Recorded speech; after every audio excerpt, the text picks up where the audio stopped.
오늘 함께 보실 하나님의 말씀은 마태복음 10장 16절에서 23절 말씀입니다. 보라, 내가 너희를 보냄이 양을 이리 가운데로 보냄과 같도다. 그러므로 너희는 뱀같이 지혜롭고 비둘기같이 순결하라. 사람들을 삼가라.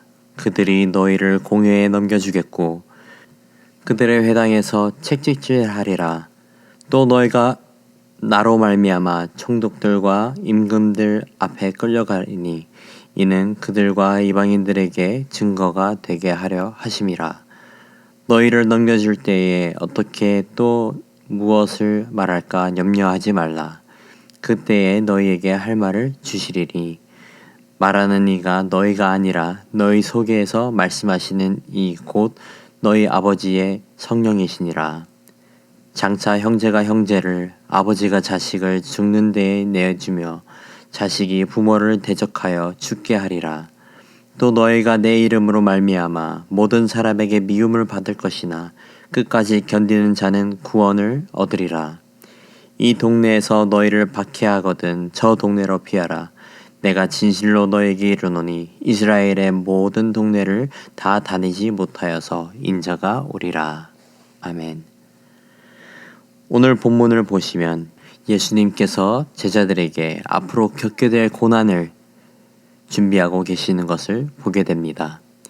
예수님의 제자됨과 동시에 그들은 예수님의 제자로서 마주하게 될 현실을 오늘 본문에서 말씀해주고 계시는 것입니다.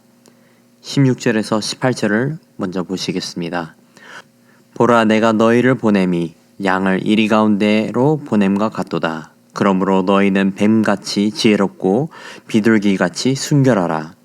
사람들을 삼가라. 그들이 너희를 공회에 넘겨주겠고 그들의 회당에서 책찍질하리라.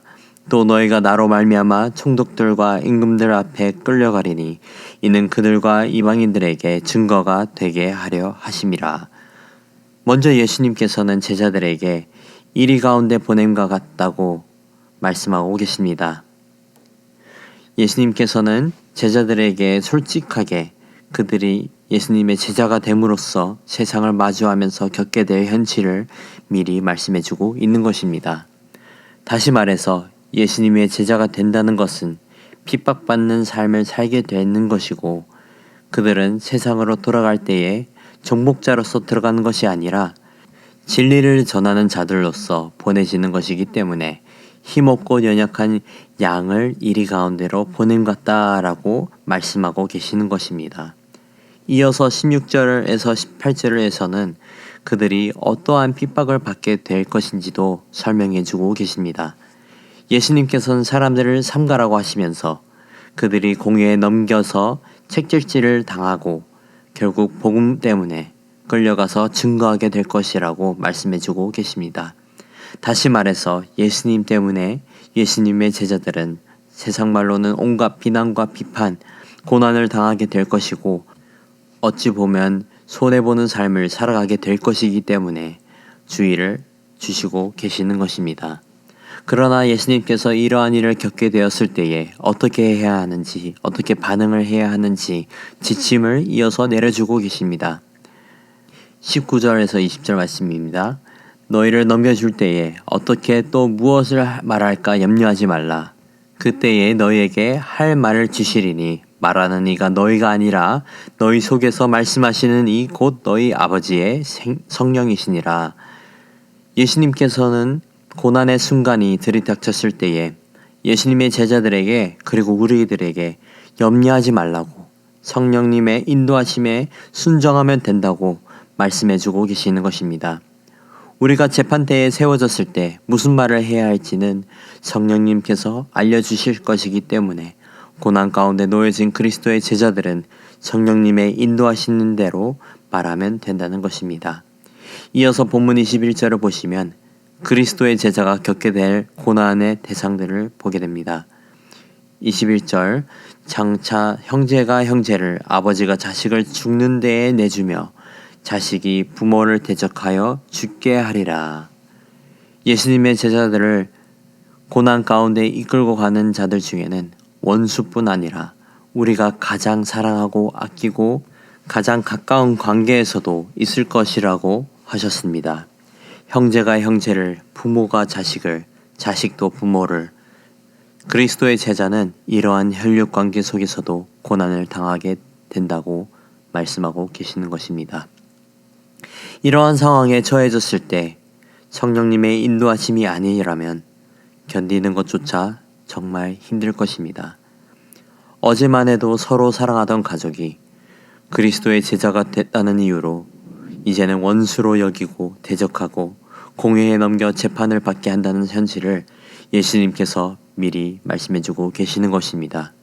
이러한 고난 속에서 우리는 예수님의 말씀처럼 지혜롭고 비둘기같이 순결해야 합니다. 그러기 위해서는 반드시 성령님의 인도하심이 필요한 것입니다. 사랑하는 성도 여러분, 예수님을 믿고 그리스도의 참된 제자로 살아가기로 결정하셨다면 고난은 반드시 찾아올 것입니다. 그때에 우리는 고난을 피하고 고난으로부터 도망치는 노력을 해야 하는 것이 아니라 성령님의 인도하심에 따라 뱀처럼 지혜롭고 비둘기처럼 순결함을 지키며 견뎌야 합니다. 제자된 사람들로서 고난을 견디는 방법은 오직 성령님의 인도하심 뿐입니다. 성령님의 인도하심을 기다리고 말씀에 순종하는 은혜가 저와 여러분 가운데 있기를 축복합니다. 이어서 22절에서는 예수님께서 고난을 받고 그것을 잘 견디는 자들에게 구원을 약속하시며 위로하고 계십니다. 또 너희가 내 이름으로 말미암아 모든 사람에게 미움을 받을 것이나 끝까지 견디는 자는 구원을 얻으리라. 아멘. 예수님께서 제자들에게 당신의 이름 때문에 모든 사람들로부터 미움을 받을 거라고 하셨습니다. 그리고 그중 끝까지 견디는 자는 구원을 얻게 될 것이라고 약속하고 계십니다. 참된 그리스도인은 고난을 당할 뿐 아니라 그 고난을 견디고 증거하는 자입니다.